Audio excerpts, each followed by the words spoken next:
Gjatë vitit 2024 është rritur numri i personave që janë akuzuar për krime të ndryshme. Sipas një raporti të Instat, gjatë këtij viti 40.057 qytetarë kanë shkelur ligjin, duke shënuar një rritje me 1.4% krahasuar me vitin paraardhës. 6.604 prej tyre rezultojnë përsëritës të krimeve.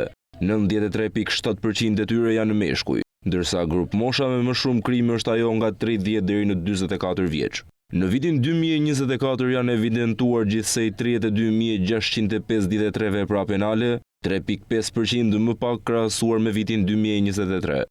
Numri i autorëve të dyshuar për vepra penale në vitin 2024 arriti në 40.057, me një rritje prej 1.4% krahasuar me vitin paraardhës. Në vitin 2024 janë regjistruar 17.761 persona të dëmtuar, 4.3% më shumë krahasuar me vitin 2023.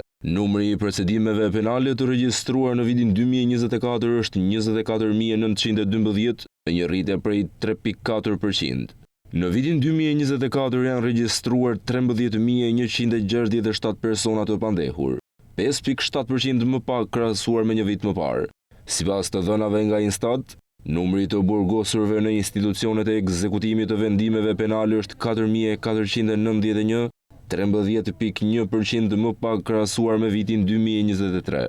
Sipas raportit të Instat, gjatë vitit të shkuar ka patur rritje të numrit të krimeve, siç janë ato kibernetike, vrasjet, vjedhjet, dhuna seksuale, përndjekja apo shkelja e rregullave të qarkullimit rrugor, ndërsa sipas Instat është ulur numri të akuzuarve për vepra të tjera penale. Grup mosha 21 deri në 29 vjeç ka numrin më të lartë të burgosurve, ndërsa personat nën 20 vjeç dhe mbi 60 vjeç kanë numrin më të ulët të burgosurve.